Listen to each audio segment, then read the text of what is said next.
Assalamu alaykum hormatly dinleyijiler. Bugün 2025-nji ýylyň 1-nji maýy, hepdeniň pensiýa güni. Hoş geldiňiz Demokratik Opozisiýasynyň platformasynyň kanalaryna. Hormatly dinleyijiler, şu meniň bilen şu çykyşa Demokratik güýçleriň Konstitusiýon Centrynyň ýolbaşçysy Muhammed Özi gatnaşýar. Muhammed aga, hoş geldiňiz. Salamu alaykum.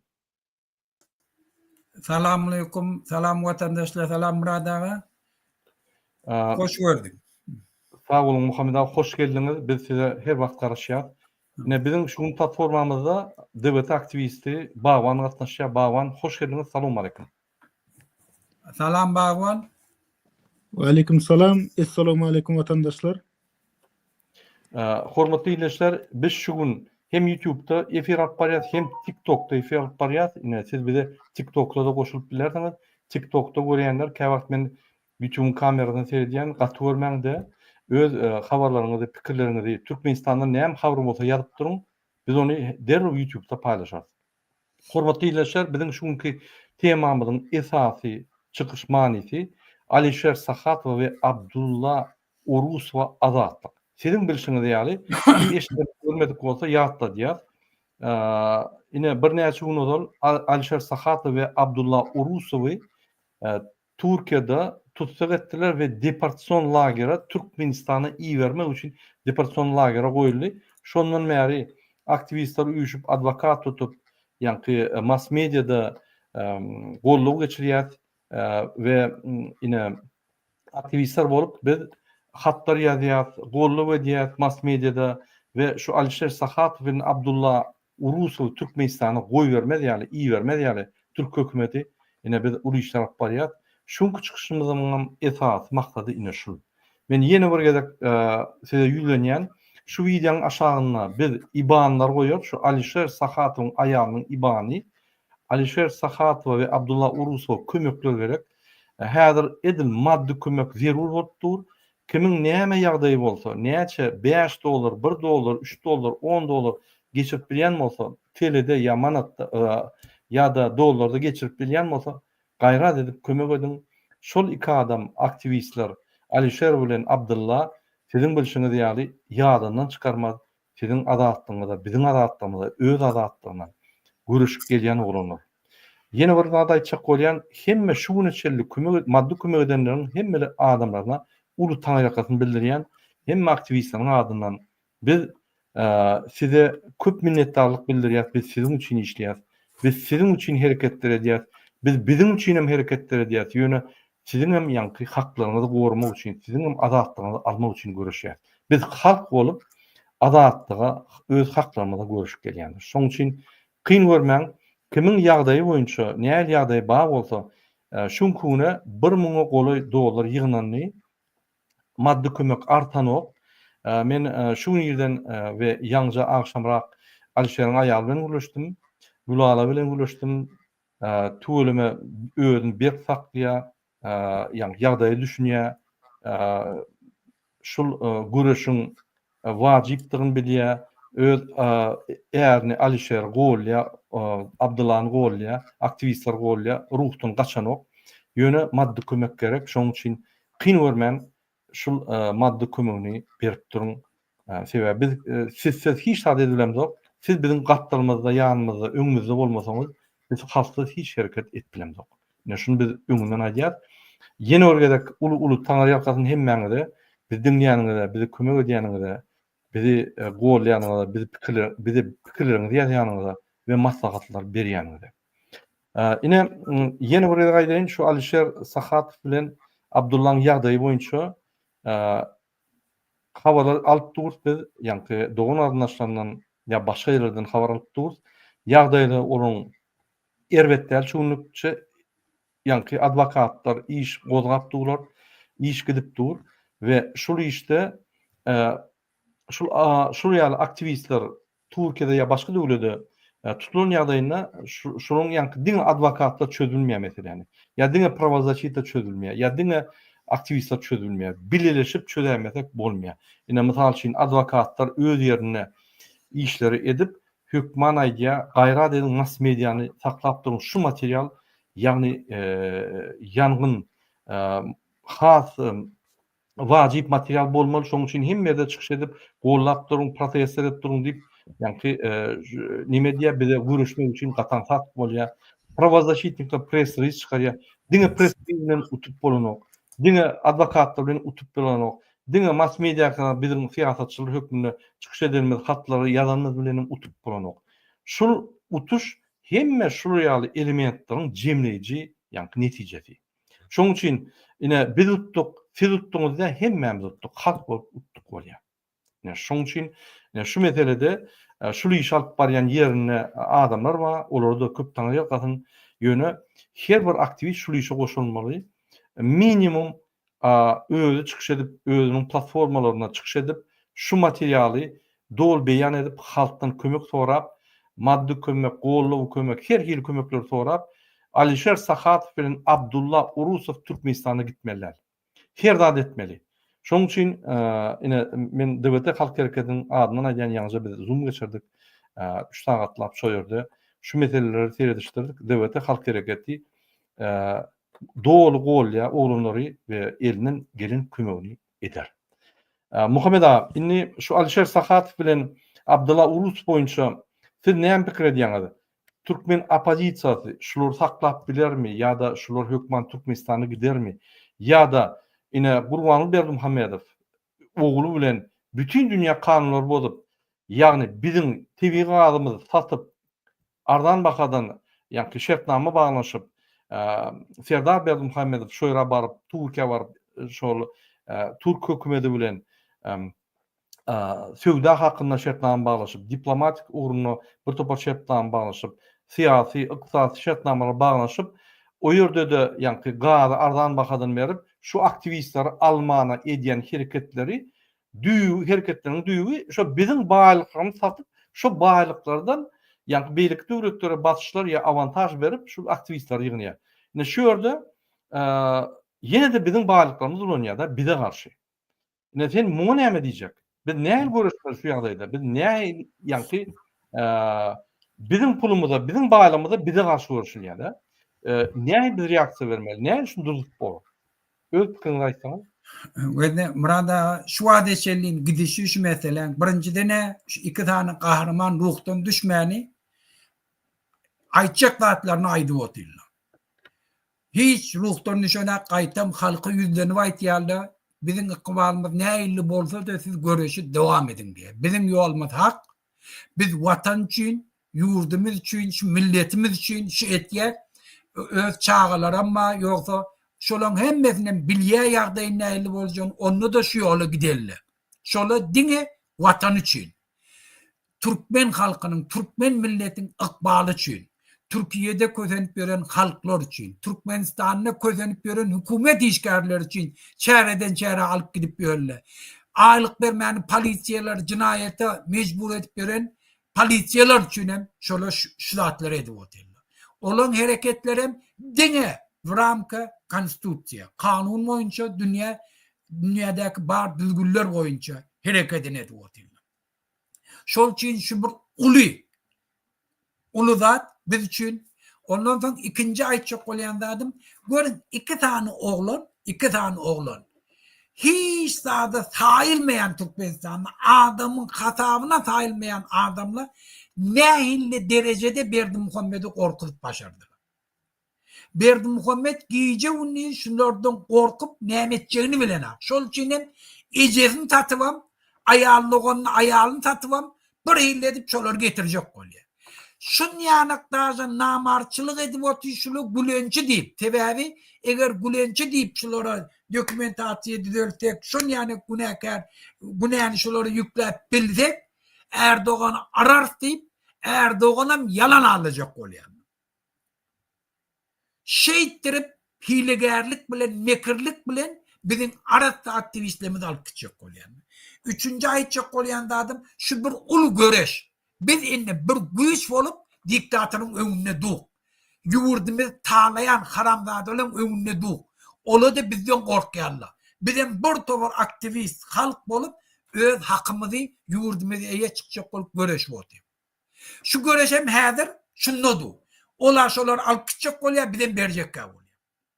Şol üçin her bir ýurduny söýýän, öz çağatının ıkbalını biparvay seyretmeyen, öz gelecekki ıkbalını biparvay seyretmeyen, ulçuluktan azat bolacak bolyan halk, öz yurdunu arkayın gidip gelecek bolyan halk, öz yurduna kanunçuluk berkarar etcek bolyan halk, türmede öz kardeşleri közenler isleyen halk, daşarı yurtta arkayın okat bilim alacak bolyan studentler şun şuları anık vermeliler. Yani şuları kollamaklık kanunçuluğu kollamaklık şun. Çes sobistun kollamaklık. Şol için biz şunu kollamalı. Şu mukaddes zat. Şol için hem yer nettirip biz şunu Türkmenistan'a uğratmalılar. Dördüncü men aytacak bolyan adam Recep Tayyip Erdoğan'a yüzlenecek bolyan. Bizim hemme vatandaşlarımızdan yüzlentirli, ayıstırlı, hat yaptırlı, e-mail uğrattırlı. Biz Recep Tayyip Erdoğan'a ulu hormat koyak. Ol neçi saylovlarda halkın sevgisine münasip bolan adam. Yöne bizim kıyın veriyenimiz Recep Tayyip Erdoğan'ın Türkmenleri öz yurdun tala oturan kalamdadılın karşısında göreşen adamları bırak neme terettiye. Yenilkelere terettiye diyelim şuların hareketini üns vererek. Bizi diktatörün önüne yeka koyuyor. Biz Türk milletinden, Türk devletinden karşıyan adamı şu bizim yurdumuz tala oturanın önüne bizim halkımızı aktivistlerimizi yeka koyma diye. Bizi kollu diye. Bizim aktivistlerimizi şu cellatların eline tavşırma diye. Onun siz bizden kovbiliyeniz şu haramdadalın neyilliğini. Şol için biz Türk devletine, Recep Tayyip Erdoğan'a, Türk milletinin sayılan adamsına, sevgisine münasip olan adamsına ulu hormat bilen teretiyek, şundan şunu adaletli çözmeğini talep etiyek. Seret, neçeden çağası var. Arkayın işler yapıyor. Yöne yatılmayan yurdun içindeki bir kanunçuluklar giyeceğinin aydı oti. Şun ne mi günah var? Türkiye şu güne geleni şun yanak adamla öz canının maya koyun için, öz vatan için, göreşenler için şuna gelen. Recep Tayyip Erdoğan'ın öz prosesten geçen. Türmede düşen kaçıvan giden. Yöne göreşip ahırda yurduna geldi. Yurduna da ulu özgürçülük emetti. Halkın sevgisine de münasip oldu. Şol için Recep Tayyip Erdoğan şu da düşünmeli. Bu haramdada bilen gepleşip bizim kahraman oğullarımızın durmuşunu koydurma. Bir tavır yaş çağları yetim koyma. Bizim kahramanlarımız bir gelecekte bütün Türkmenin tarihinde hemişe baş olacak adamlar. Şu hükümete gider. Gideceğini Erdoğan'ın biliyor hem Mekşen biliyor. Bu haramdadalan gelecek Saddam Hüseyin, Beşar Asad, Kaddafi, şun yanak cinayetkarlı, Hitler yanak ikbali. Tohum tüyücü bilen hem dargat yerli. Şoğun Erdoğan Türk devleti utanmalı olan. Bizim aktivistlerimiz şu cellatların eline tavşıran için. Şol için ben yine bir gedek bütün Türk diplomatlarından, Türk halkının hükümet yolbaşçılarını, Recep Tayyip Erdoğan'dan şu mesela adaletli seyredip şu on beriyen abdineliyelerine seyret, bulan çıkışlarına seyret. Şu oğlanlar neyle arasında halis Allah ak yürekten öz yurdun buradan etçek kolyallam şun çıkışlarına ilgiderli seyredin hemmetini. Ondan sonra görün şu oğlanlar kim? Siz şunu kim yerine tavsirecek kolyallam? Doğru. Muhammed abi. Ben yine burada edeyim. Bütün vatandaşlar şu adamı kömek etmeklik, materyalini kömek etmek. Bütüne pul meselede. Her kim şuna burada açık uğraşsa biz eyyem halklığımızı, milletliğimizi, yurdumuzu, söyleyenliğimizi diktatörü örketecek. Bizim bir güç inledi. Şu güç bizim hemmemize gerek. Bizim defimiz ötür. Biz aydamızda anırda iğni titrer. Anırda onsan. Birden şulara burada haber barasa bizim günümüze koymayar ya. Şol için biz bu işliğimizi belli etmek için hem şu sizin kömekleriniz olur olun diye. Onun gönlü sizin ıkbalınız çözüyor. Şol için hem edim ölden kömeğinizi edim. Sağ ol Muhammed ağam. Hormatly ýerleşler, ine biz bir wagtda TikTok alyp barýar. Men TikTokda bir topar soralar emine gelýär. Men käwagt geldim TikTok'u, ýa-ni öwürýän TikTok'da kamera, käwagt YouTube'da. Şoň üçin gen görmän. Ene TikTok'ta Muhammed abi soru berýärler. Men şu soruga bir jogap berip geçen gysga çal. Murat Devleti näme diýmek bolýar? Devleti diýmek Demokratiya Watan Türkmenistan, Türkmenistanyň halk hereketi. Şol halk hereketiniň esas manysy Türkmenistanda demokratiýany goýmak we ösdürmek. Şunkuny Türkmenistan diktator döwlet diýip hasap edilýär. Bütün dünýäde onu bar ekspertler, bar halkara gurumlar tasdiklady. Men aýdamok, biz asmandan alamdyk. Ine şoň üçin biz şoňa görüşýär. Başga da soralar bar. Şol nimede nomerini ýazyň diýip aýdýarlar da. Men ýene bir gerek aýdatym gelýär. Alişer Sahatyň aýaly Gulala. Şol aýal maşgala şoň nomerini size berjek. Gönnün göni şoňa jaň edip pul kömegini berip bilersiňiz, goýlaw kömegini berip bilersiňiz we şoň IBANlaryny şu wideoň aşagyna men goýarym. Şonuň telefon nomery +90 501 357 69 57. Ýene bir gaýtalýan +90 501 357 69 57. Ene Türkiýedaky watandaşlarymyz şoň telefonuny pullanıp biler, ýa-ni telefonk biler 10 TL, 20 TL, 30 TL, 100 TL oňa bir kofe alyp bolunok. Şoň üçin kyn görmän şu ýaly biziň halkymyzyň agdalary agyr ýagdaýa düşenine hökümet kömek etmek. Ilaýda şul adamlar mysal üçin howpun alşagyny. Bir deportda oturan ýöneköy halkymyz olum bir howpun aşagyny ýöne ilaýda da şul adamlar howpun aşagyny näme? Şular gahrman bolup öňe çykyp ýa-ni rejime garşy görüşdiler we şunkuny rejimiň iň bir gazaply ýa-ni gazaply garşydaş diýip hasaplanýar. Şoň üçin şulara garşy hemme güýçler ulanlar. Rejim nämeden ibaret? Rejim bir topar atalogul we olaň tohumyndan ibaret kezzaplardan we şolara hyzmat edýän kezzaplardan ibaret. Olaň eline näme? Peçat bar. Biziň hökümetimiz basmaly. 35.000 sany baýanlar bar. 20.000 golay polisiýeskler bar. 9.000 golay emhemeşikler bar. Prokurorlar bar 3.000 golay. Oň daşyndan MİT'de işleyen bir 130 golay diplomatlar bar. Ellerine diňe şammada 9 milyard bar. O beýlegi hacı diýenne bir olum 9 milyard. Nazar çüýrükde milyardlarça bar. Burmanyň özüne, oglunyna, gyýdyna milyardlarça dollar bar. Olaryň pullarlar, olar biziň pulumuz. Biziň tebi baýlyklarymyzdan oglunyň pulları sorar. Türkmenistan dağıt beren adamlar. Ne şolara garşy ol Türkiýede oturan Abdullah Urus görüşýär. Ýeközi kiçik kompýuter bilen görüşýär. Şolara garşy Türkiýede oturan Alişer Sahat görüşýär. Öz maşgalasy ýanyna kiçik kompýuter bilen şolara garşy görüşýär. Gahrman bolup, şu ýaly halkdan gahrman çyksa biz hökman gollamaly. Şolar gollamasak halkdan gahrman çykmaýar. Ondan Türkmen bir-birine söýüp ýörýär. Ay Türkmeniň ýanyna barma, şolar gorkoklar eýle beýle diýerler. Ine siz gorkok diýäňiz Türkmen halka. Mert edermen olanlar çykýar, gollan-da. Gollamasak onu biz hemmede gorkok bolup durursa, öňe çykjaklary maýdan ay näme çykýan ýan-ýan diýen bulan paýgyna da däldir-de. Ine şu ýerlerde gollamaly, kyn görmän. Indi men siýasat tarapyndan düşündirsem, biz Türkmenistanda jemgyýet ýatajak bolýar. Jemgyýet akylly, paýkatly, moral taýdan, ahlak taýdan, wyjdan taýdan, hemme taýdan bir fundamentli jemgyýet ýatajak bolýar. Şu jemgyýetiň içinde gardan aktivistler bolmaly. Alişer Sahat ýa-ni Abdullah ýa-ni beýlek aktivistler ýa-ni ýa halkyň içinde owada ýa bir etrapda kiçik şäherde, ulu şäherde adalatly gorayan adamlar gardan aktivistler diýilýär.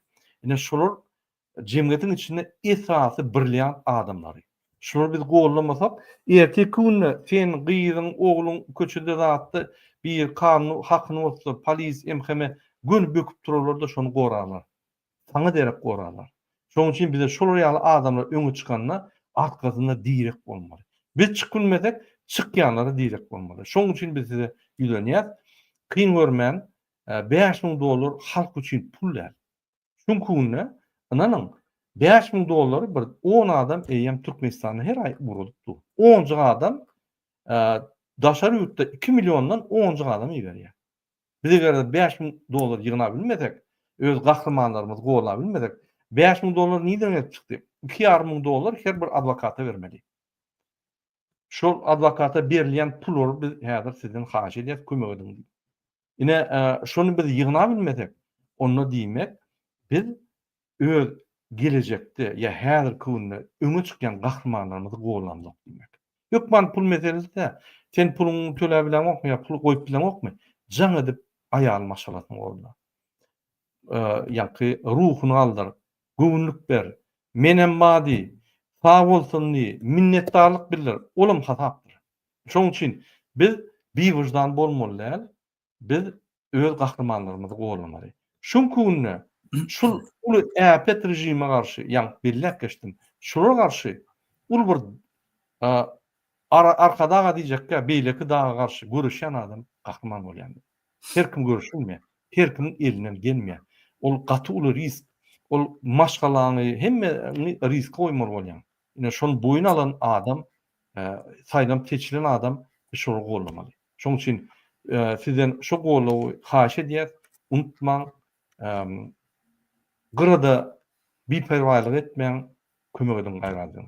Men sözi bagwany berjek bolýan Muhammed aga şoňa pikirini dinlerli. Şol oglanam günne öz pikirini jaň edip aýdýar, aktivistler bilen maslahatlaşýar edýär. Bagwan sizin bir pikirinizi aýtsaňyz ne şol gollamak boýunça näçe biz şol oglanlary gollamaly? Näçe şol oglanlar gahrman bolýar? Näçe şol oglanlar rejime garşy görüşýär? Biz şolary gollamasak näme bol, gollasak näme bol? Bir öz pikirinizi aýtsaňyz.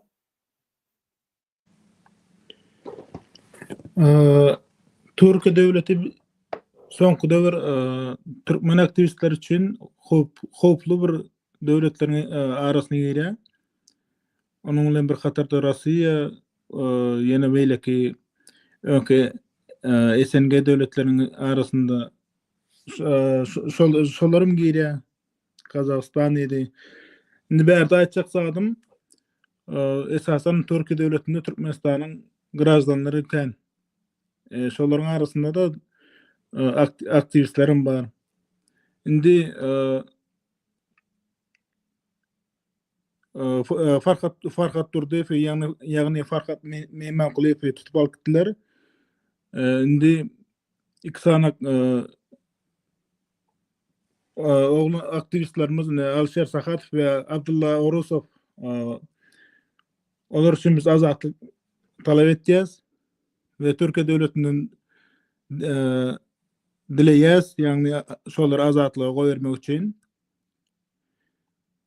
Men şolaryň tutulmagyna garşy, şolaryň ýagny aktivist ýagdaýda şolary tutup Türkmenistana goýbermeklerine garşy. Elbetde o taýda diňe olar däl başga yüzlerce müňlerce Türkmenistanlary tutup goýberýärler. Esasen aýry aktivistleri tutup goýbermeklerine garşy. Sag bol. Biz aktivistleriň arkasyna durmasak, halk bolup aktivistleriň arkasyna durmasak, erterki gün bize de şo gün gelip ýetýär. Erterki gün ondan soň Türkiýe döwletinde Türkmenistanyň milisiýaları gelip arkan aktivistleri gözüne gowy görmedik adamlary tutup äkiderýalyk ýagdaýa gelip ýetýär. Şulara göz yummasak. Menim bärde aýtjak bolýan zadym, hemmemiz birleşeliň, biz şu ýola watan diýip, halk diýip çykdyk. Şu Guran Guly Berdimuhammedow we onuň ogly Serdar Berdimuhammedowyň alyp barýan siýasatyna garşy, şolaryň garşysyna çykdyk. Biz döwletiň garşysyna çykýanymyz ýok, ýa-da biz watan haýyny däl. Biz halk üçin, watan üçin çykdyk. Şoň üçin Türkmen halkyndan biziň arkamyzda durmagy we bizi gollamagy haýyş etýär. Sözleriň üçin sag bolun. Köp sag bolun bagwan. Muhammed aga ine şu ýerde ýazylýar TikTokda men okap bereýin. Murada Taxtabaly etrabynyň çağırar sunat mektebiniň müdiri Anna Leaf, Gurbangelli, Anna Hanovic okuw girmek üçin her çağdan 5 milyon alýar. Biri maglumatlar berýär. Şunu ýalany bilemdok, ýöne men belläp geçýän. Şoňa ýalypdyr. Muhammed abi, şu gün sizin bilişiňiz ýaly 1-nji may güni. 1-nji may güni işgärleriň, ýa-ni iş adamlarynyň öňden gelýän bayramy. Şu arada men bir gysgaça maglumat bereýin. Şu bayram 1889-njy ýylda Parijdaky 2-nji Kongres Internasionalda karar çykarylýar we şondan bäri bilinip gelýär. Bu halkara bayram. Hemme işgärleriň bayramy da, işleýän adamyň işçileriň bayramy. Şoň üçin men hemmeňizi şu bayram bilen gutlaýan, hemme işgärler Türkmenistanyň neft gaz ojaklaryna, neft gaz ulgamyna işleýän, bu gojalyk ulgamyna işleýän, ilmi, medeni, ýa-ni barlyk we beýleki ulgamlarda işleýän adamlary gutlaýan şu bayram bilen, şu bayram şol ýa-ni işçiň bayramy, işçileriň bayramy esasy işçileriň haklaryny goraýar we işçileriň ýa-ni şertlerini, iş şertlerini gowlaşdyrmak üçin belenip geçilip uly ähmiýeti bardyr şu bayrama. Şoň üçin ýene şu bayram bilen sizi gutlaýan bu halkara bayramy, Türkmenistanyň bayramy da bütün dünýäde halkara bayram 1889-njy ýyldan bäri gelýär. Muhammed abi, siz hem şu 1-nji may boýunça bir iki söz aýtsaňyz. Sesiňiz gelnok, sesiňiz açyk. 1-nji may bütün dünýä boýunça şu rabotçylaryň güni, işgärliň güni. Mun näme üçin belletýärler? Sebäbi hemme ýurtda tenagatyň ösmegi bilen, döwletleriň emeli gelmegi bilen rabotçylaryň roli opşswada artýar. Olar köp massawy işe girýärler. Ozan kapitalistler de yani zawodlaryň eýesde adam her nätir pul köp kazanjak. Şol üçin hemme ýerde näil bolsa şu adamlary işletjek bolýar. Şol üçin şulary bir düzgüne getirer ýa-ni. Adamlar rabotçylyk kösenmer ýa-ni. Hemme ýurtlarda şolara degişli kanunlar çykarýar. Şolaryň haklary bozulmar ýa-ni, azar berilmer ýa-ni. Şol bilen bilelikde ýurdyň içinde uruşa getirýän priçineler aýyrmak üçin. Halk tolgun edip biz parýadak bolmar ýa-ni. Haçanam adam normalny işlese, normalny şertli, normalny aýlyk alsa, haklary berilse da etse, onsoň ýurdyň içinde düzgünçilik hem bolmaýar. Şu sebäpden şu ýurt bütün dünýäň gözünde şu gün rabotçylaryň günni bellenilen hemme döwletleriň üntüni rabotçylaryň problemasyna çekjek bol. Ýöne gynansaňam şu Türkmenistanda hiç wagt şu mesele ünferlenir. Türkmenistanda rabotçylar elementar nazat olan birleşikleri yok. Yoksa dünyanın hemme yerine, dünyanın en güçlü dürlü sferasında madençilemi, başka rabotçilerin, politsiyemi, medisini işgal her gaysının öz birleşikleri var. Şu birleşiklerini ağda bolýarlar. Her ayda wuznoslaryny töleýärler. Ozan olan öz advokatları bolýar. Şol prava naruşeniýerleri ozan şolun üstü bilen çözýärler. Eger döwlet şoňa boyun bolmajak bolsa miting geçirýärler, gazetlerde ýazýarlar. Ýöne bizim ýurdumyzda şo zatly ýok. Hiç gaýsy. Şol üçin hem arkaýyn muallimlary çäreler alyp gitýärler. İslernik wagty işden çykarýarlar. İslernik wagty käýärler. Olary pensiýasyny çöden akla aýtýar dürli bir ýüzgünçilikler şondan sebäbi olary goraýan birleşikleri ýok. Olaryň hiç hak hukuky ýok. İşte şikest atsalar ona hiç bir degişli kanunum ýok, adam ýok. Ýöne ösen ýurtlarda, öz parahatçylygyny üpçün edip beren ýurtlarda şu birleşikliň başlyklary we pristavitelleri we adwokatlary we şu rabotçylara degişli kanunlary öňçe şola bilen hökmen maslahatlaşýarlar. Eger şola razy bolsa ondan soň parlamentin işgärleri, parlamentin agdarlary şolun gödöňden datlaryny aýyryp, şolun bäfitlerini gödöňden degişli kanunlar çykarýarlar. Ýöne bizim ýurdumyzda şolun hiç gaýsy ýok. Şol üçin bir döwletde bir tokum haramdaly imedi boti, onun yurt tala boti. İkinci mesele bize öğren vaciptar 1 milyonun golay bizim Türkmenistanlımız daşar yurtta kul bolup berdi. Bular hemme hak hukuktan mahrum. Bular ne? Beylekiler bilen den aylık alýarlar. Ne iş şertleri sabudayar, ne 8 saat günni işleýärler, ne yatacak yerleri normalni, ne medisina hyzmatynyň aýrylanyp bilýärler, ne kazanan pullaryny normalni ýurdun içine uğradyp bilýärler, ne pensiýa çykyp bilýärler, ola pensiýadan mahrum. Şu zatlaryň hemme olan bir adam, iki adam, 1000 adam, iki adamyň gurrunde. Yani 1 milyondan golay Türkmenistanlyň problemasy. Şol üçin hem şuň kun biz bütün dünya cemiyetçiliğini şu dağda ümsünçek böyle Türkmenle daşarı yurtta kul bolwati. Hemme hak hukuktan mahrum bolan. Şulon ýagdaýyny. Şoňa da degişli uramalar we onun içinde şu zatlary rekomendasiýalar var döwletlerde bir ýurda başga bir ýurdun nemeleri iş üçin gitdi. Şu döwlet ağalaryna şertname bolmaly. Şulon ta hak hukuklary bozulmaly ýana. Ýöne gynansaň bizim cinayetkar döwletimiz hiç ýerli şol urda ereke edene. Gaýtam şolun kulçulugy gidenini begenýärler. Näçe kösensele şonça da begenýärler. Şol üçin şuň kun biz hökmen şu mesele hemme kişiň ünsün çekmeli. Tamam mı? Muhammed ağa sağ olun köp cinayetkar döwletler, cinayetkar hökümet döwletimiz arasadyr. Vatanymyz, döwletimiz, baýdagymyz, zadymyz arasadyr. Baştan men sizi neme kartировка diýenimde kawagt özüm köp ýalňyşýan. Ine şu ýerde bir ýaly nomerini beriň diýip, ine YouTube'da biz görkezdik nomerini ýene bir ýere gaýtalaýan men TikTok'da ýazdym bolny eýem öz awtomatik göçüripdir sebebi ruhsat bernoklar.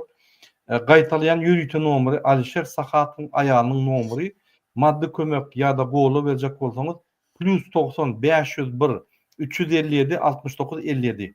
Ýene bir gaýtalaýan. Goşmak burada, goşmak. Goşmak 90. Goşmak 90 501 357 69 57.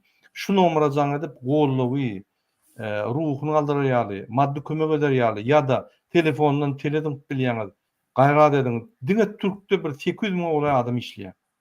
Herse bir 5 manatdan ýa bagyny başdan 5 telden 100 telden berse ýam şu pullar ýapylýar. Biz Amerikada aktivistler haýyş edýär. Hem ýerde adamlar haýyş edýär. Ýewropada işleýänler, Amerikada işleýänler biperwaý bolmaň öz watandaşlaryna agyr ýagdaýdaky Türkmenistana gitjek bolýan watandaşlarymyzy, akçak bolýan watandaşlarymyza kömek edin, gaýrat edin. Ine biz öňüm aýdýar, rejim öz bir arzuwy hemme aktivistleri Türkmenistan ýygnap türmäge basmak. Biziň arzumyz çykyş edip şu rejim tutsak edip olar türmäge basmak. Näçip olar jenaýat iş edýärler günne. Muhammed Aga'da belli geçti. Günne jenaýat iş edýärler. Şu ertiden akşamatçyl ýatanna da giýjek jenaýat edýärler sebebi olar taýlanmadyk adamlar Türkmenistanyň prezidentiniň wezipetini eýlep otyrlar beýleki özüne bir kanun ýagdaýda milli liderlik berip, gahrymanlyk berip gezipýär. Giýje günni naruşenýan aşagynda. Indi hormatly watandaşlar, ýene bir aýtjak dadyma biz ine käbir mass medialarda şu bir günden başlap ýanky bir topar aktivistlerim zaňy diýär, bir topar adamlarym şol videony aýlap ýatyrlar. Bizim bir aktivistimiz Türkmen baýdagy ýanky depelep nime dip öz emosiýasyny bildirýär. Ine şul ýagdaý kän bir dogrurak däl diýip bizim hata edýär. Näçip sebebi ine Türkmen baýdagy bul bir Türkmenistanyň simwollarynyň biri. Sizin bilşiňiz ýaly Türkmenistanyň simwolu näme? Türkmen baýdagy, konstitusiýa, gimn, medallary ve şu Türkmenistan'dan bu bağlanışık zatlar. Ne şu simvollar biz ulunýar, biz şu simvolları beýleki döwletlerden tapawutlanýar ýaly. Masalan üçin her bir medeni ýa-da sportif çärelerinde ýa-da bir ýygnaklarda ulunýar. Şoň üçin howada elbetde aktivistler käwagt uluristler alyp ýa-diýarlar giýje ony göreşýärler käwagt ýanky gaharlar gelýär, onu da düşünüp bolar ýöne. Biz Türkmenistana garşy, biziň watanymyza garşy, biziň baýdagymyza garşy görüşenler aktivistler. Biz gaýtyp olar gollap biz şu rejimi, şu baydaklarymyzy, şu ýanky konstitusiýamyzy, biziň gimnimizi, biziň watanymyzy, biziň döwletimizi basyp alan, öňkü prezident öldürüp gelen, basyp alan Gurbany Berdimuhammedow we onuň ogly bir kanun ýagdaýda prezidentlik edibiýatyny alyp öz tohumyny doldurup hökümetiň içinde korrupsiýon hökümeti ýatan adamlar açylaşýar. Şoň üçin haçan watan diýilmezde baydağımız bolýa, watan diýilmezde gimnimiz bolýa, watan diýilmezde biziň medallarymyz bolýa, watan diýilmezde biziň konstitusiýamyz bolýa, biziň halkymyz bolýa, biziň döwletimiz bolýa. Ýöne watan diýilmezde Gurbany Berdimuhammedow bolmaýar. Serdar Berdimuhammedow bolmaýar. Ine şu ýazatlary dirrug düşmanlarymyz ulanyp, ýanky halkyň öňüne aktivistleri ýanky awryny açajak bolýarlar da. Şoň üçin aktivistlere da haýyş edýär, şu zatlarda gatynçy bolun we halkymyza düşündirýär. Biz watanymyza garşy däldir. Biz watanyny gelip çykan adamlar, onu biz watanymyza garşy bolupdyk. Biz çıkış edilmezde Türkmenistanda bir kanunçylyklary düşündirýär. Türkmenistanda bir adaletliň badygyny aýdýar, şoları düzeltmek üçin aýdýar. Biz egerde Serdar Berdimuhammedow bolýa bir kanun ýagdaýda gelen bolsa, kanunlary hormat goýup, adamlara hyzmat edip ýören bolsa, biz gaýtyp şonu öwüp çykyş ederdik. Dogry düşünüň. Şoň üçin şoň tapawutlaryny biz bilmedik. Muhammed ağa, senin şul ýagdaý boýunça bir pikirlerini aýtsaň, dinlermen. Gözde Murad ağa, etasi şu zatlaryň hemmetine täýip bolýan bir döwlet ike hiç il öz halkynyň öňüne hiç il özüň jogapkar duýmaýar. İslenlik cinayetini etdi. Bütün halkın vatanını eğlenip çiğ malını satıp edenlerini edip diyor. Devletin içindeki işleyen adamların hiç kayıtını eskermiyor. O zaman şu yanak yağdayda halkın korkutup saklaptır kıymılladana. O zaman bir tofar adam şu zatlar görüp kaharlanıp bir dinden çıkıyor, bir baydağı nemetye, bir Türkmenliğine ulanıyor. Şol için bir bütün şu Türkmen halkını yakmalı, otlamalı kıyırı oturan ba. Bir olda o zaman kaharına baydağı nemetye, yöne bulan hiç kaydı bana çıkalgıda. Ne sen dininden çıkanın bilen yurdun dölüp bileyen, ne özün azad edip bileyen. 1 milyar 200 milyon dünyanın yüzünde Müslüman mı? Şolun hiç kaydı, şol igillen ya taliplen ya bir tofar haramdadı Türkmenistan'daki Moğolların diyeceğine ola dini ananana. Ola erkek ayalın dengliğine mananıyarlar, arasta olmağa mananıyarlar, adam öldürmesizliğine mananıyarlar, adaletin bolmallığına mananıyarlar, ola başkaça öz anamını beyan etiyarlar. Adam kerçilikli var yani. Yöne bir tofar haramdadılar, dindar olup, yine vırdat olup, dininden öz befid için hayırlanyanlar. Şol için biz, şolun dini şob olan için men şondan çıkmak demek, o akmaklık, o bilen seni yurt düzeldik bilmeyin. Yani bir öz Türkmenliğine, ökünye, vak men hem için Türkmen doğup durunip, ona yok, olam diye vatandaş. Dünyanın en tarihine seyredin, dünyada görüyen devletlerimizin içinde diktatör olmadığı yok. Şolun içinde cinayet edilmedik hükümetle yok. Sen Germanya'dan tut, ola Hitler, da Koreya var, ola İran, ola Irak, ola Saddam Hüseyin'inki, ola Bashar Asad, ola Anarfi. Şu halkla da 40 yıllar sesin çıkarmanı geziptirler. Yani ul olup geziptirler, korkuk geziptirler. Şu bizim halkımız yani. Yöne şolun hiç kayıp dinden hem çıkana. Göreştiler. Dinden çıkıp sen yurt düzeldip bilmeyen. Ya baydağı bizim simvolmaz. Inni şol onu biz edem de kayar. Türkmenistan'da bir şert olmadı. Halkın katnaşmağına azat taylı olan esasını öz deputatlarını taylap milli simvollarını şol hakiki parlamentin adamları halkın koşulmağında milli simbolun düzmeni. Yöne şun kun bizi prizne vaat edilen şu bayda. Şu Türkmenistan'ın şol adi. Şu neçin? Şol çinin biz hazır dünyanın yüzünde şu bilen tananıyor. Şol için biz Türkmenistanlı bolup onu etmemiz o ne doğrudan. Yöne bu tane bellememiz adımız ne mi? Bir tufur haramzadılı bizim aktivistlerimize burada dimenini öge çıkıp KGB'şnikli et diye. Şu haramzadı Berdi Muhammed'in haramxorları et diye. Şola şonu kallır ya. Yoksa şey istatte bir nerini olup kahar gelip yakın dostunu den duşun Türkmenistan'ı cellatın eline tavşıracak bolup onu yanıkta her ne etmeyen mümkün. O bir psikoz yardaya sallırlar bizimkiler. Şol için bir tufur haramzadı hükümetin adamları şundan peydalanacak oluyor. Siz binamuslu eğer adam olsanız birinciden şu haramzada fevk. Şun fevk gelen adamla aytın o zaman olabilen biz gepleşiriz. Ola olsan şu aktivizminin edenine düşünecek olur. Ona da aydarla beytmeyinini kaytalama nemeni gelip aydarla. Yöne bu haramzadalar şunu kaldırıyarlar. Ola şun haramxorları Berdi Muhammed'in haramxorları nelacı deyin imanının, vicdanının, namusundan dönen adamlar. Yoksa şunu hiç aytmak gerek. Şunu kaldırmak gerek ekrana. Şol için eğer ola namusçan olsa, yurdun söyleyen olsa, baydağını söyleyen olsa, barın birinciden Berdi Muhammed'in damağını çalın. Bil katlayın sizin hemme çağalanın ağzından pullan ya. Sizin halkınız kul edip ya Türkiye'de. Ne doğru olsa onun aydın. Şol için ola bir namus. Doğru. TikTok'taki yazıyan adamlar yan biz sizi alıbilemizok. Siz komentarya yazın. Ondan yani efir butonundan biz TikTok'a verip sizin komentarlarınıza cevap veririz. Şunun için ben hiç kim TikTok'a bilemem. Yani bir vavatda yani iki efir geçiyor. Hem TikTok'ta hem YouTube'da. Muhammed ağa, katı doğru belli geçtiniz. Yine bir tane küçük cinayet var da, misal için. Şunu seyretmen ya küçük yanlışlık var.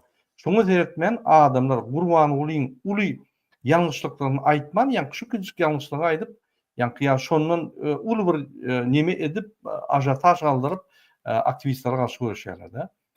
O dine şu ýagdaýda değil, hemme ýagdaýda şeyler. Çünkü ananın bir aktivist çıkış edýär, sizin haklarınızı gorajak bolýar, size düşünje berjek bolýar, ýa-da bolup geçen hadisaly beýan etjek bolýar. Ol jenaýat işler. Ýöne şu wagtda ertigiden aşama çelli atal ogul kanun magdum bolýar. Sizin agyňyzdan çöreňiz alýar. Muhammed agyň diýýärler. Giýje günni Türkmenistanyň baýlyklaryny ogurýarlar. Giýje günni tohum bol milliarderler eýýam bolar. Gyzylan çaýdan tualetlere gatnap ýörler. Yürüyüşlerine seyretsen bütün dünyanın iyisi ýaly gezip ýörler. Ondan bakalım men video görkedeýin. Ine seyredin. Bir video görkedeýin Muhammed ağa. Şunu ünsüberim, özüňiz.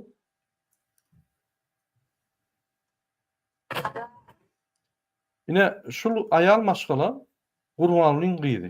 Ünsüberim şunu.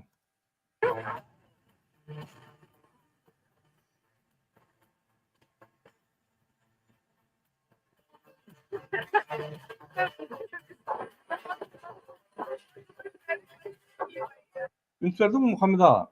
Şuna da ettiberler. Döwledin samalyodundan düşýär ýanky. Bizim pulumuza alınan samalyotdan bizim pulumuza eksploatasiýasyny biz төлýär. Şol aýal maşgala Gurbanlyň gyzy özem Hayır Halavat Fondu'nun orunmasarı. Türkmenistan'ın içinde bizim bilen habarlaşan bir näçe maşgallar var. Hakkım yok, on imallar, mun imallar, imana çörek yok, o yok, bu yok. Şol maşgala bir gedegem gitip görmediğin adam, daşar yurtlara gidip beýleki prezidentin çağrı bilen duguşup, öňünde reklam edip, onu da Türkmen telewizionyasy, ýani bizim samalyotlarymız bilen alyp gidip, prezident ýaly alyp gidip prezidentin samalyotunu alyp gidip bark gelip gezip gelýär. Muňa näme diýjek? Ine kanuny näme bolýar? Diňe şoň üçin hem şunu jenaýata çekmeli, hem kakatyny fondunyň başlygy. O ýa haramdadylar şoňa istat diýene. Şoňa istat diýene akly derre o biziň aktivistimiz demekçek bolýar. Biziň aktivistimiz giýje günni 4 ýyllap iýdigi derli, maşgalady kösen, özü kösen, ol hakynda dileşen akly. Ay ýalňyşdy diýip haramdadylar şonu galdyrjak bolýar. Şol üçin ola haramdady şu meseleni galdyrýar. Soňra çelseýdim şunu. Ülken şu maşinlerim Türkmenistan maşinleri şu. Okulma dedi ya, hakkı yok. Sen bir blagotvoritin fonunun yank orunmasarı. Fonunda maşin var mı? Ulon yok mu? Niye sokulyan? Ne hemen esasında hükümet maşinleri ulanyan? Bunun karşı alışını gördün mü Muhammed Ağa? Prezidentler yalı karşı alıyorlar mı? O şu pulle bilen var ha. Kurata düşüp 200 tane Türkmenistan'da keselleşi dedip biliyor. Evet, Fatama değil bol Tuğra düştü. Şun dige şul giden adamın çıktıcılarını alıp görsen, şu çıktıcı etmeyen Türkmenistan'da bir neçe adam häzir rak kesel, tüýjülük kesel oğullarda gidip birinci pozisiyada yani yerlerde ırgap, birinci hatarda ılgap şolu kömek etmeli adam, ünsörün her gün köynöklerini çalışıp yani özüne reklam edip, onu da Türkmen televizyonası harç edilýär yani gidip olar syomka diýe montaj edýär goýýar. Bizim samolyotlarymyz onunla hökümetin yani hökümetin halka üçin hyzmat etmeli zatlaryny bul bir частный благотворительный fond, bir adamın öz благотворительный fondu, şoň içinde işleyen bir hususy adam gelip hökümetin zatlaryny alıp ulan getiriyor. Muňa da bir iş satdy diýen ok.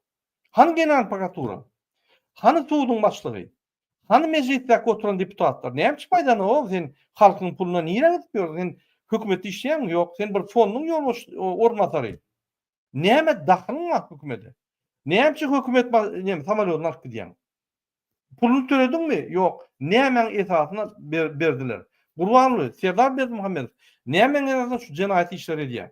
Prokuratura bir deputat prokuraturada ýazdymmy? Şunu derňäň diýip. Ýok.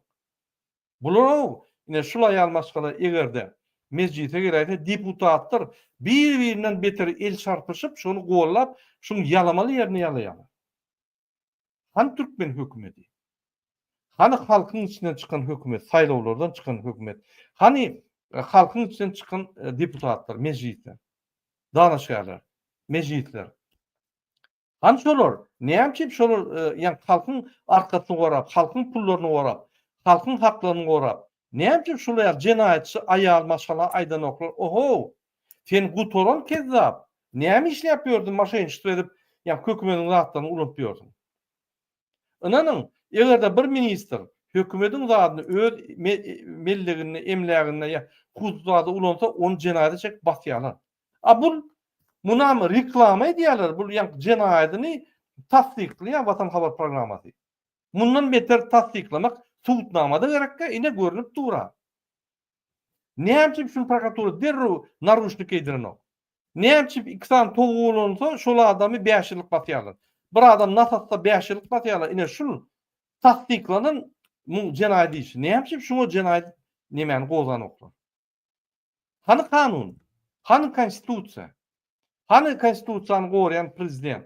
Hani şol konstitusiýany ýa-ki halky öňüne gorajak diýip aýdan prezident niýde şol?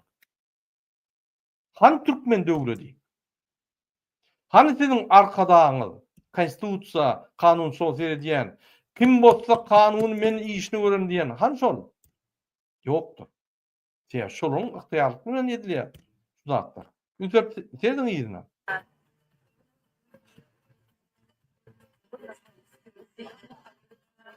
Fikir etmeň öz puluny gidip voyaj etip gelýär. Ya fonduň puluny gidýänler bizim pulumuza, hökümetiň puluna, biz hökümete bize hyzmat etmek üçin pul berýär. Ine şu hökümetten pul oglap şu gidýär. Şul ýa-ki çäredir.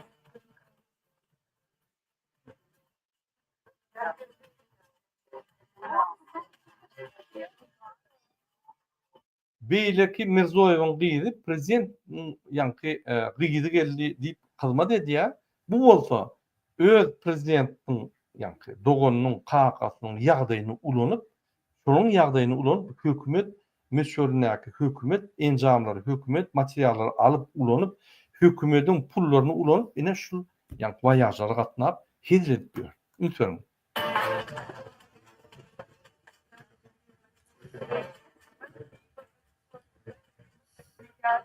Yeterdim. Ine Gurbanlyň jenaýaty. Ünsörüň. Gurbanly üstünde pakravitl ýaldy. Arkada ýaldy şu gyzyň üstünde. gyýdy jenayat iş edýär, bulam şonu ýanky nime dip dur. Şondan hiç kim isat dip bilen o.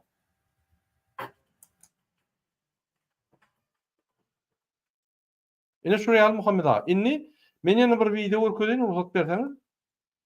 Ha, 1 minut. Bir Türkmenistan prezidenti var. Giýje unuýan katamaýan şunu bir dinler. Prezident saýlawlarda halkyň setlerini ogurlan kezzap Kakasy tarapyndan Türkmenistanyň prezident wezipetini Sowet hökmüne alan Türkmenistanyň beýkanun prezidenti Serdar Berdimuhammedow sözsüzden aýdyberiň. Türkmenistanyň prezidentiniň wezipesine girişmek bilen öz üstüme yüklenen beýik borçlary, mukaddes we ak yürekli, hormat bilen we ýadawsyz ýerine ýetirmäge, Türkmenistanyň dowlat garaşsyzlygyny we beýtaraplyk hukuk ýagdaýyny goramaga, adamyň we raýatyň hukuklaryny we azatlyklaryny hormatlamaga hemde goramaga, Türkmenistanyň konstitusiýasyny berja etmäge we goramaga, ähli güýjümi we ukymy Türkmen halkynyň agdybirligine, onuň parahat durmuşyny goramak üçin bagş etmäge, Türkmenistanlaryň häzirki we geljekki nesilleriň şöhratyny hassa bilende götürmekler üçin ähli mümkinçilikleri peýdalanmaga, Türkmen halkyna wepaly we dogruçul hyzmat etjekdigme dawraly gasam edýär. Men şunu Muhammed ağa ýürüýte TikTok'ta oturan arkada adamanyň aktivistlerine eşitdirdim. Ünit verip serdim. Türkmen halkynyň şöhratyny mundan meter galdyrmana borç alýar. Türkmen halkynyň şöhratyny bütün dünýäde ýatyrdy. Häzir Kazanyna gidip dur, ulu tögüşe gidip dur studentler bilen yerli hökümetiň arasynda. Belarusiýada gidip dur, Minskde gidip dur, bir topar Türkmen studentlerini yığınap ýatýarlar. Saratowda gidip dur, bular uruşa gitjek bolup, her dada edýärler jenayat iş ketip. Hani Türkmen hökümeti, hani ýanky adam Türkmen halkynyň şöhratyny mundan meter men ýokary beýgerçek diýär. Hani? Sesem çykaran ok. Näme kakad näme diýär? Öz gyýyny beýleki döwlet hak edip biziň pulumyza ýa-ni harjatda getipýär. Muňa näme diýjek Muhammed ağa? Söz yok aytmadı. Söz yok. O bende hayır sogabat fondunun başlığında inni ormanları mı başlığım ne tapavut diyor. Hayır sogabat diyenin pul yığınalıya şu gelen pulum var ya özünüm arasında oğurluk etmeyeni köpük şunu gerekli adamlara yetirmek sen borcum. Bu oldu. O pul yığınamağa hiç kayıtım devletin pulunu sarp et ya. Baryan yer nere? Yadigarlıklar aylanıyor. O haramzadı. Sen neymişsin o bilen? Sen gidip onun tecrübalarından ayrılanacak oldan burada. Onunla git Özbekistan devletine ne ayırlı garip kasarlara kömek et yani. Şunu görken. Sen var o tadı resmi zatlara katlaşık kimsen? Birinciden nizavi ismi kuramalı ola. Ola non-profit organizasyon. O devlete devişli yeri yok. Devişli yeri yok. Ola kaytam şu nece raskodunu kim edip bilsele ola köp kaytam beylekileri kömek edip bilir. Bu karanlıkta kaytam köp raskod et yerli. Muhtaç adamlarına ihsan edecek ki ola.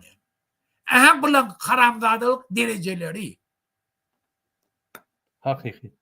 Yine doğru belli akıştınız. Türkmenistan'ın demokratik vatan Türkmenistan halk hareketem cemiyet kurulması. Bizim yani rasbotlarımız adalıp öz pulumuzu koyup bizi görüşmeli. Şolun bir cemiyet edara fond. Ol cemiyet yani tutup şol yani cemiyetten pul yığınap bizmenlerden ondan pul yığınap şu pulları rasbotun özüne sarp etmen halka gidip kömek etmeli zatları. Men şolun yani birini kömek edenini göremek da. O Banita diýerler, Banita'da da goguja geydirip aýdym aýtdan ya arkada başlap bir topar zatlar edýär. Olam hökümetiň hatawyna. Hökümetiň hatawyna edilýär. Bular ýöne reklam üçin edip goşup goýýar. Ýerde reklam atam hökümetiň hatawyna, montajam hökümetiň hatawyna. pulan hökümetin hatasyna, kömegim hökümetin hatasyna. Men düşünemek bular hökümet, fond, hususy hemme zat buluşturup özüň hususy ýa-ni döwletini ýasadylar. Şoň üçin biz her wagt diýär. Türkmen başly diýen haramzada Türkmenistanyň 1-nji respublikasyny ýasap, öz respublikasyny ýasady. Türkmen başly respublikasyny. Ikinji haramzada Gurbanly Berdimuhammedow Türkmen başly respublikasyny öz respublikasyna örüp Berdimurdistan respublikasyny ýasady. Bizini 3-nji respublika ýasamaly. Azat halkyň respublikasy. Şoň üçin biz göreşýär. Şu reali çağlary, ogullary, akdyklary, çoğulklary Türkmenistanyň hemme baýlyklaryny ogurlap ýar milliarder bolmaz ýaly. Şu bizim pullarymyz halka siňer ýaly adalat döwletde bolar ýaly. Biz göreşýär. Şoň. Murada men bir zat goşjak istedim. Men bir topar haramzadalar var. Bizim aktivistlerimizden bahane edecek bolup beren. Şu haramzadalar aýtýar. Eger siz azat jurnalist bolsaň, eger sen hak tarafında durýan näjek bolsaň, birinciden haramzadalar şoň diýerlerini, şonu gaýtalan, aýdyň söýüň şu haramzadalara. Nätirip ýöňüzdi. Nätirip halkyň közäp ýörenligini, şolara bir zat diýsinler, ondan soň gelip bizim oglanlarymyzdan ýalňyşyny tap berdiler. Şol üçin watandaşlar, kimde kim bizim aktivistlerimizden bahane edecek bolsa, şolara bir zat bilginin haramzadan haramkorlardır. Şol üçin şolun yüzüne tüýkerin. Şolary bellak goýun. Şola Berdimuhammedden hem beter halkyň düşmanlarıdır. Sebäbi iýminde şola şu haramzadan takmak otururlar. Bagwananyň pikirini dinläliň. Bagwan biz eşdäňizmi? Hawa meni garaşyp ýerdim. Ma Hasan söz ýetek. Pikirini aýtsaňyz, ýalňyz siz kadrlary gördüňiz, ýagny Gurbanlyň gyzy Hayır Tagat fondunyň orunmasary, vitse-prezidenti. Bizde Türkmenistanda prezident we vitse-prezident bar. Prezident bar Gurban Serdar Berdimuhammedow ýa Gurbanly iki keleli prezident we onuň vitse-prezidenti bar. Başga adam ýok. Başga gurumlarda men ýadymda Türkmenistan işlerine prezident ýa vitse-prezident goýmalylar. Diňe bir prezidentimiz bar diýip diýär. Mysal üçin bizim DWT Halk Hereketiniň gurumasynyň ýa-ni ýol başçysy prezident diýip hatap edilýär. Şu nimäniň prezidiumun alyp barýan prezident diýip hatap edilýär. Şo wagtda ýa Macron prezident, Fransaň prezidenti bar. Ol biz ýa-ni bir kiçik guraman prezident bolsak, Macrona dahylymyz ýok. Macrona ýa-ni hiç il täsiri ýok. Macron arkyň gelip ber. Ýöne Türkmenistanda bir jemgyýet guraman prezidenti bolaýsaň ýa-da aksionер opşystyň prezidenti bolaýsaň, sen eýýän ýa-ni yerli prezidenta diň derejede bolnuň ýaly bolup, seni ýa-ni şu ýatyrýarlar. Şol ýa-ni ady goýmalylar. Şol ady statusdan aýrmaly bolmalylar. Diňe bir prezidentimiz bar diýip bir ýallaklaryny çykaryn bir idiot, bir düşünüksiz, bir logika taýdan bir logika gelmeýän bir pikirleri. Ine şuňa näme diýjek sen? Homrada Hayır Sogabat fondunyň vekili adamlara inte kömek edip görmedik, oğullara etrafına bark görmedik. O etraflardaky ýaşayan adamlardan gorkup gören adam gidip Özbegistana hökümetiň pullaryna gidip şo ýerde muzeýlere aýanyp ber. Muňa näme diýjeksin? Onda Murada prezident diýip daşyryklarda bir ulakan magazynyň başlygy bolsaň şoňa da maýdylany şu magazynyň prezidenti diýip maýdylany bir kiçik ýa-ni süňe premier getirişiňiz ýaly Macron bir Fransiýanyň prezidenti ondan soň Hayır Sokak başlygy o da Hayır Sokak fondunyň prezidenti diýip gitdi şo da. Indi men aýtjak bolýardym ýa-ni Türkmenistandaky Hayır Sokak fondunyň orunbasary diýdiňiz da ýa-ni men kendim demem ok. Indi şol birinjilik bilen ýa-ki elitni samolyot tutup başga bir ýurda seýahat etmek. Indi ol Hayır Sokak fondunyň girdisi has köp bolanyga alamet etdi. Ýa-ki Hayır Sokak Balşawyn sözüňi böleýin. Ol tutanok, ol alýa. Yo onu men de Samolyot düşündüm. tutganlarında Düşündüm kolanda. Ya şoň şol töleýän ol pulum tölen o. Hayır fawat fondu pul tölen o şol samolyoda. Bizim hatamız edýär. Mysal üçin ine Türkmen hökümetiniň çykdyjylary büdjede goýulýar. Büdjede de hemme TV gaýlyklar satylyp şo pullar büdjede gelýär. Şo büdjede gelýän pullarym hökümetiň çykdyjylaryny ýapýar. Hökümetiň çykdyjylaryna girip hökümetiň pulunu ogurlaýar. Şan tapawdy. Bir köp tölen o. Ine jenaýat. Ne men aýtjak bolýadym. Ýa-ki aýlyk ýa-da has köp bolmaly ýa-da oňa gelýän pullary öz haýyryna olanýar diýip men aýtjak bolýadym. Indi ýa-ki pul bermeýändir, mölin ýöne haýyr sahawat diýilen zadyň özü näme? Haýyr sahawat diýilen zadyň özü ine bir ýurduň haýyr sahawat fondy ine her bir şäherlerde bir nemetde magazin ýazjak zatçada ýa-ki işlemeýän adamlary, işlemeni ýarowsuz adamlary ýa-da kembagal adamlary ýa-ki imitleri belli bir wagtyna produkty jagaz berýär. Pul ýok bolsa, hasır nemerä bolsa, mejburak bolsa şolary bir pul berýärler. Men düşünüşime görä. Ýa-kylar şeýdi paýlamaly bolýar, paýlaýarlaryny berdi. Ýewropada şolar ýarak da indi biz berdi, bolup ýörüş köpden beri görüp ýörüş.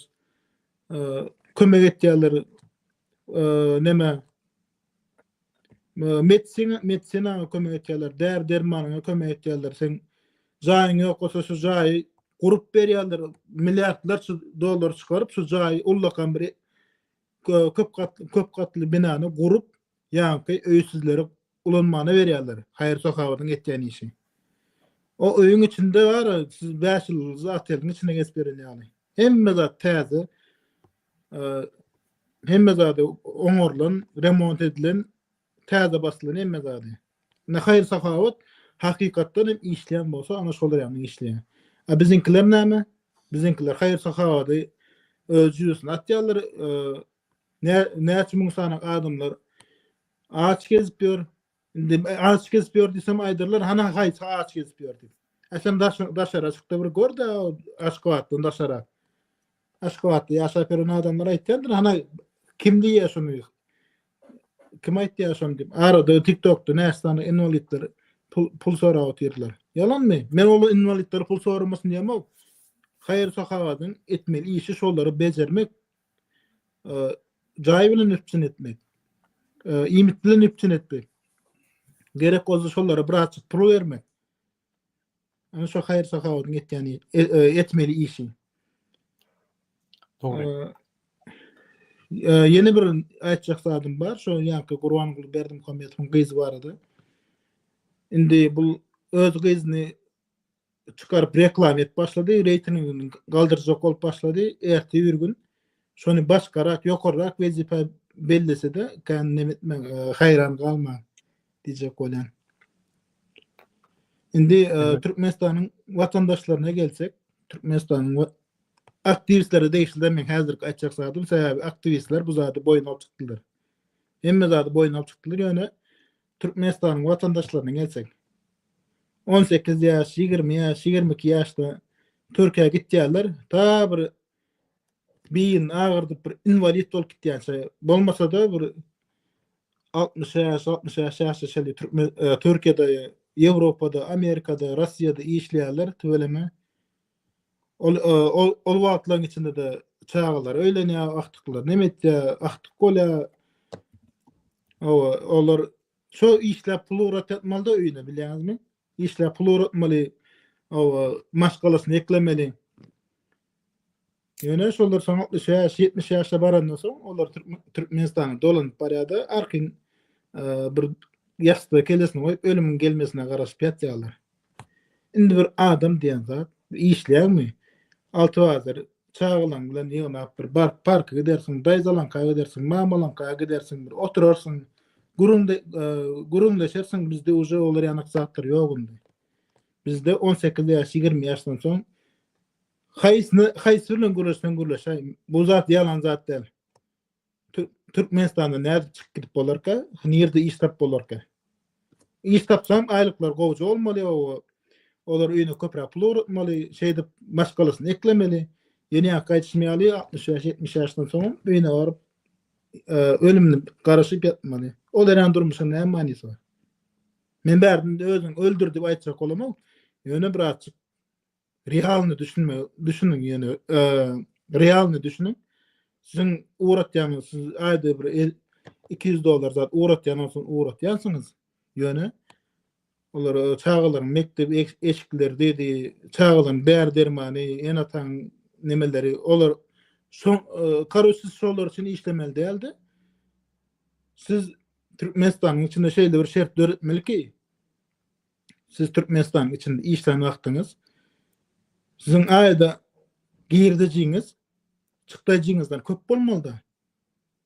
Siz aýda 6 bazar siz o şäheri gezmäne gitdiňiz, bir diýen aldyňyz, zat etdiňiz, arasy howadan dem aldyňyz, o işde bolan stresleriniz, zatlaryňyz aýraňyz, kelläňiz, durlaýaňyz. Bärde näme biziňkiler näme Türkiýede zatda bugün ýerden Irak ýataly erti işe gitmeli. Olar ýan zat bolmaz, gadyrdan ildeşler. Ýöne bu aýtýan zatlarym aktivistlere değişdi. Aktivistler bu zatlar boyuna oturýar. Biz şu zatları etýäs, bizden geljek nesiller şu zatları etmesin diýip. Yani daşerurda gidip işlemene mecbur bolmasın diýip etýäs şu zatlary. Gynansak da käbir adamlar bu zatlara düşünýär. Doğru. Doğru. Ine şöyle TikTok'ta yazılan nemeler var. Yankı oğlun yazıyor. Şadada deyip. Yani Annaliyev Gurbangelli Annan Hanoviç pul vermeden işe de malanok, okuwa da malanok çağılır Sungut mektebinin müdiri. Başka bir yazıyor. Näme indi şunu da Gurbanlyk näkermi? Ya men näkermi diýip yazıyor da. Yani şunu yazanlar yörüte TikTok'ta yine Türkiye'de 33 tane MHM'sin otuyor. Şöyle kiber bizapaslık yani şu kompüterün anlatımına otuyorlar da şuraya komentarya yazıyorlar da. Herinin bir 10-15 tane accountları var. Şuraya komentarya halkın bütün başa tarafa gidecek oluyorlar. Elbette Gurbanly günahkar. Elbette Serdar Berdimuhamedov günahkar. Türkmenistan'a şeýle bir sistema döretdi bolyn, diňe korrupsiýa edip ýaşap bolýar. Adalatlyk edip, ýa-ni dogry işläp, aýlyk alyp, ol aýlygyny ýaşap bolanyk. Ola bir ikinji Türkmenistanyna öz hakyny gowrak bolanyk. Şondan şurýaly Annaliyev Gurbangelli Anna Hamamoviç ýaly, ýa-ni korrupsiýany ýarar kezzaplar öňe çykyp halky taýýar. Halky sen taýlarsyň, MHM polisa pul bersen, gözlerini hem yumýarlar. Bizde hak hukuk goýan gurumlarda da hak hukuk bozýan we hak hukuk bozýanly goýan gurumlar şol. Polis, MHM gurumları, prokuratura, tutlar. Şoň üçin şurýaly näme döwleden şertleri, döwleden Gurbanly Serdar Berdimuhamedov elbetde şol günahkar. Burada eger samniwatsiýa etýän bolsa, onda bar tutulýar şonu. Berdimuhamedov pryamoy borcu da şol, borcu şol. Bar tutsun şonu. Näme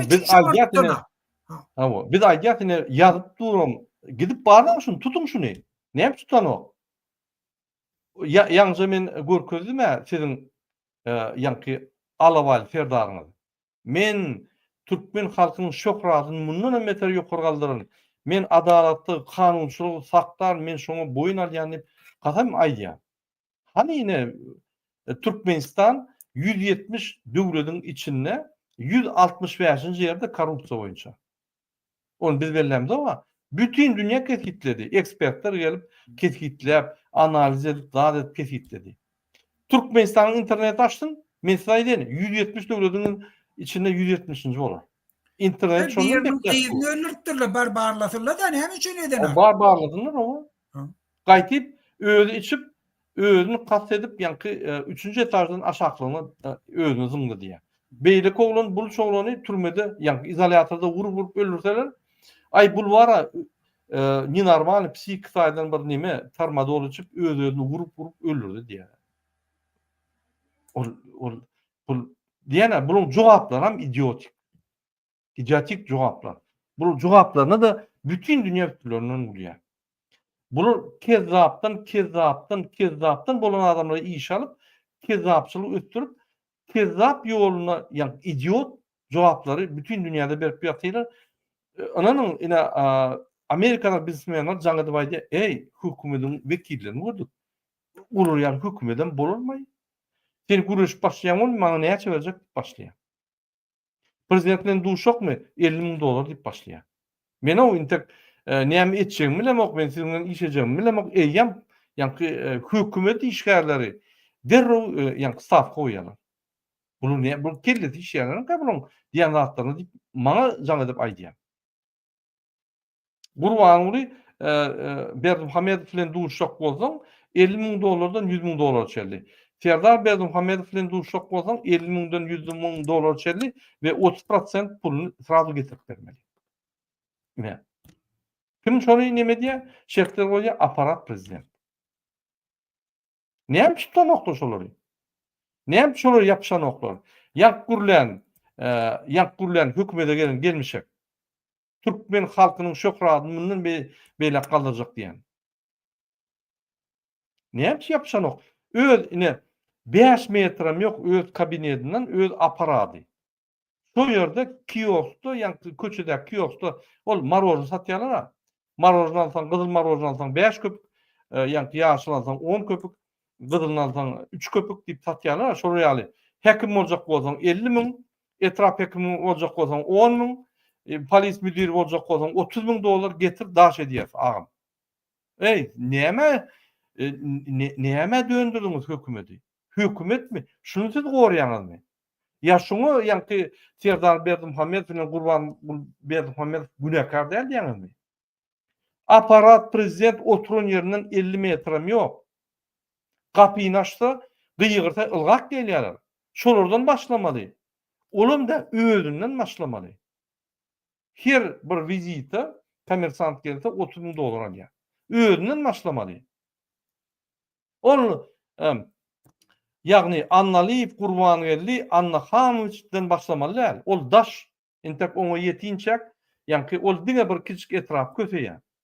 Bu prezident o bütün döwlet köpeýär. Şondan başlamaly. Ýokardan aşagyna gitmeli. Sen özüň ogry bolsaň, aşakda ogurlar tutup basýan bolsaň, ýüzüňe basarlar sen özüň oglap dursun. Ýa-ni dogry Muhammed ağa. Doğru. Şu akmaklığı şondan ibaratda. Bir polisiýa diýişine gormadan şondan görülýär. Evet akmaklygy şoňa baglady. Akmaklygy şol. Şol üçin hem diktatorlar bilen göreşmek hem yeňil. Tembolýa ýany akmaklyk bilen. Bir towar diktatorlar we pulum ogurlaýandyr ýöne kulturny jetýärli, içimi bildirmeýärli. Öz akmakyny bir götüp oklo polisiýa bir cinaýet etdi, gönüşüňe baglanýar. Özüm şonu eden. Şon ýany derece ýeten şu. Şu akmaklygy şol. Doğru.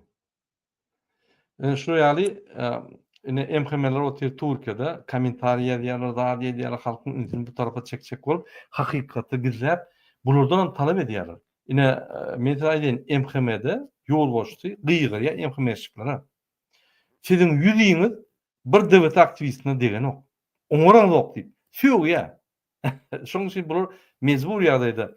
Dünküde men bir ýerden ulaşdym diýär. Murada bizden talap edýärler diýär. Şu ýaly kommentariýa ýazmasak, sen näme oturdun şo ýerde? Näme içine girip ýa kommentariýa şo ýaly ýazmadyň? Näme çyp arkada golamadyn? Näme çyp nimetmedin diýip bular ýa-ni gaty işinde bir käýeler. Şoň üçin bular ýazmaly bolýar. O düşükler. Yo, atçot bermeli oğlu. Atçot bermeli bolýar. Şeyde, yine bir video görkezin, olsa Muhammed ağa biz tamamlaýaly. Ünseriň vatandaşlar, şu videoda bütün dünyada tanalyan Demirgaly Koreýanyň diktator. Bütün dünyada. Ünseriň şu näýdi? Ýa-ni märekeler çäreler gelýär. Ünseriň.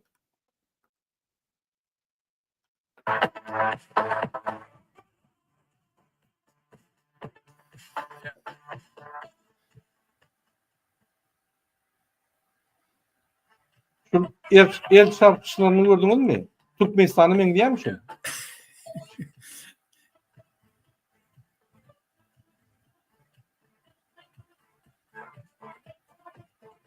Ünsür Muhammed ağa, herti bilen elber talamlaşýar. Hani Gurbany Ýeterdar gelenine bir ýere ministrler bilen talamlaşýarmy?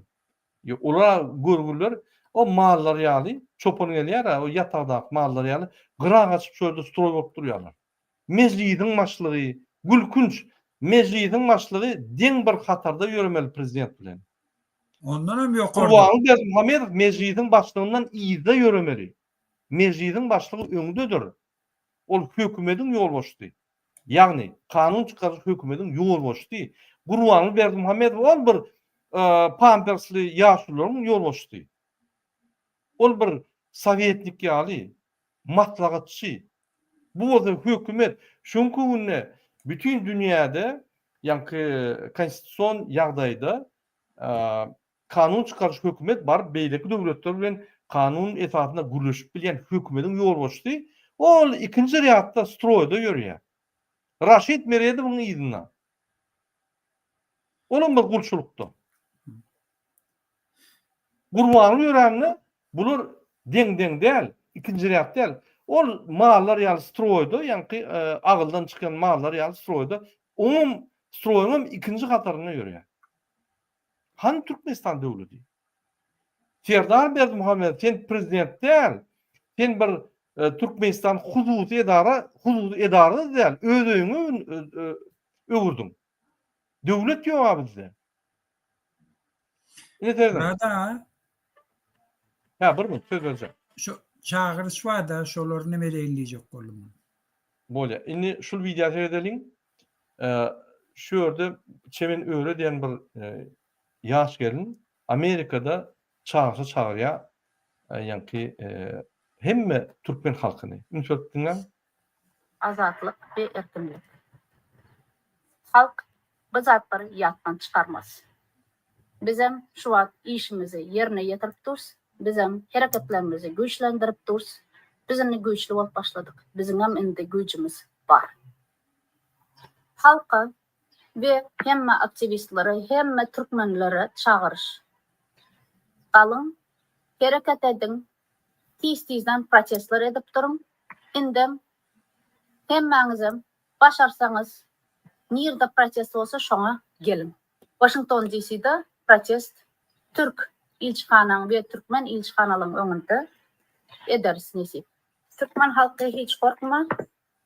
Ine şu ýaly çağırış etdi. Men ýene bir ýatlaçak bolýan hormatly watandaşlar, Bazar güni, ýagny şu gepleriniň bazar güni bar Türkmen opozisiýa, bar jurnalistler, bar ýa-ni Türkmen halkynyň içinde aktiv adamlar, Türkmen halkyny biz çağırýar 20:00 Zoom protesta. Zoom protestiň esas manysy Türkmenistanyň içinde siyasi tutuklarda yatan ve ýönöke ýagdaýda, ýa-ni bir kanun ýagdaýda basylan adamlaryň azatlygy. Alişer Sahatov bilen Abdullah Orusuň azatlygyna biz Zoom protest edýär. Dening şoňa biz şo ýerde öz isleglerimizi, öz talaplarymyzy aýdyp bilerdik. Jemleşip bütün dünýä görkezler, biz bir halk, biz bir jemgyýet, biz jemgyýetdäki kanunlar beja edýär we biz bir adalatga garşy diýip çykyş eder. Kyn görmän, gelin, goşulun, ine men ýüzlenýän Türkmen News'un ýolbaşçylaryna, Kronika Türkmenistan, Gelli Karizow, Soýunov, Iklimov, gara şu Türkmen halkynyň adynyň bir gürleýän bolsa, ýa Türkmen halkynyň bähbidi üçin göreşýän bolsa, ýa-da Türkmen halkynyň istenik wekili, istenik adamdy, gelbiler, adam taýlamdy. Biz şu ýerde bir daha düşünýär, tutsagda yatan adamın hakkını korumak ve bir kanunçuluğa karşı, bir adalata karşı biz karşı deyip şöyle çıkış ederiz.